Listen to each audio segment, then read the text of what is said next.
Alright, today, we have the XAS950 CD8, and today we're going to go through a startup and shutdown procedure, the correct way to eliminate any potential failures within sensors of the electrical system, and make sure things go through the proper cool-down sequences to eliminate failure, as I mentioned, with the sensors or anything to do with the engine related. So we have our XC2003 controller. I'll go through the buttons real quick functionality-wise. So we have our power button, of course, is on and off. We have our start and our stop button. We have our load and unload button. So this is a very important button that I'm going to show when we actually do the demonstration today. This is where we would physically load the machine to make our pressure and then unload it correctly and then go through a proper shutdown. We have three other functional buttons here. This is called the measurement screen. So we'll be able to kind of scroll through. It's going to show most of the compressor parameters as well as some of the engine parameters if we scroll to the right. So we always have left and right arrows here, so that indicates that we will have setting points within those measurement screens. We have our settings button. This is probably more to a technician's liking with the service key. This is where they would go in and change certain parameters and things like this. So it's not necessarily a daily use functionality. The X button will always take us back one screen further to get to the main screen we see here. And then we have an alarms view. So this will carry our certain up-to-date alarms as far as the last shutdowns. It'll log up to about 20 and continue to fall off from there. One important screen is if you follow over to the right as we go through alarm failures, we'll get to an event log list.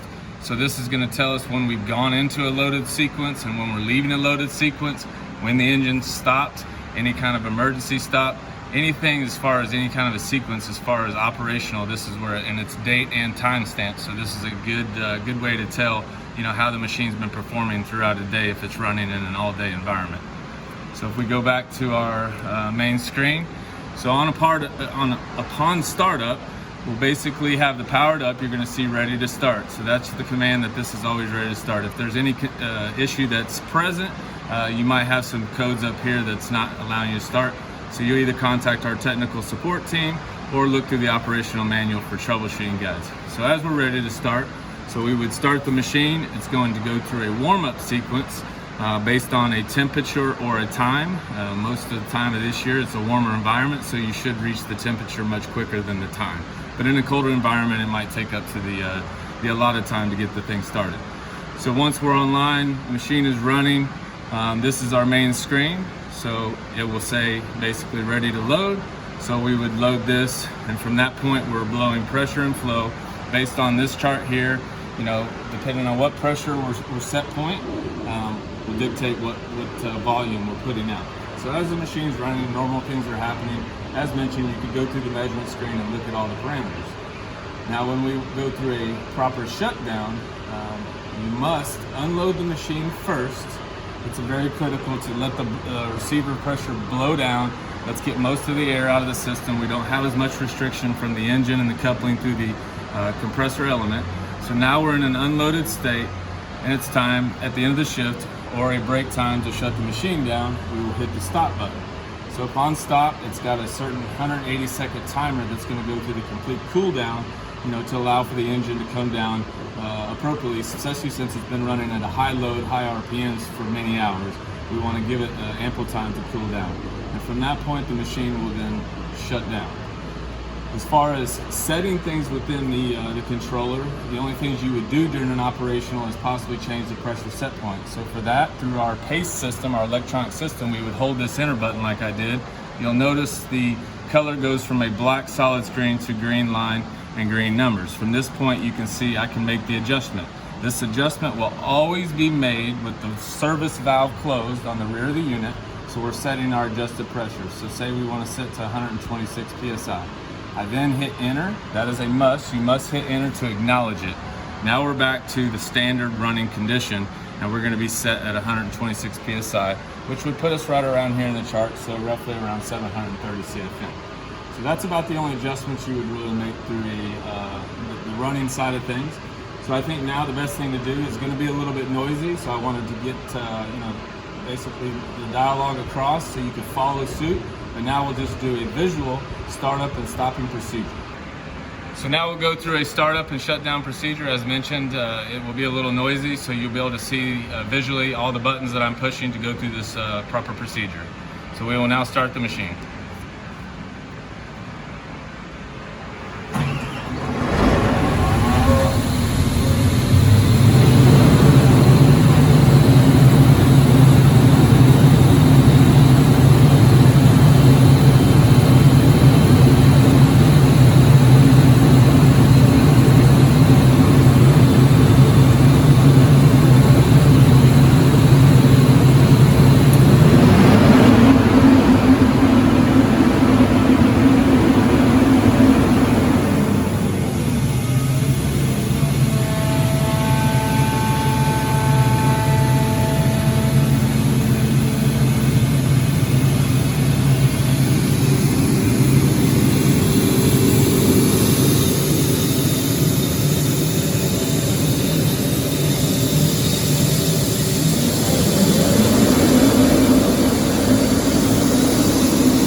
So now the engine has stopped.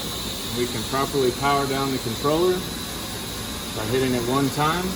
You'll notice the pressure is bleeding off. So as it drops below 3 to 4 PSI, it'll go back into a ready to start if you were going to want to stop or to start the machine again, but obviously I've hit the power button. Another feature to be very wary about, you'll notice when I open the door, as the machine is shut off completely, don't do it while it's running, and then we'll see a light here. And so this is a purge system for the after treatment system. The DEF is moving through the after treatment system, so we want to ensure that it purges it out before we kill all power to the machine. So very important, until this light goes out, we will not kill power to the machine, even though we have no power on the controller, and we obviously don't need the compressor anymore. It only takes a minute or two, and then you're able to completely disconnect the machine, turn it off, and then shut the door, and you're done for the day and ready for operation the following. While we are waiting for the red light, the cover I just put back on, this is the access port for the service key for the trained technicians through our dealers. There we go. So now we're completely down, and this will conclude the startup and shutdown procedures for the XAS950 CD with the XC2003 controller.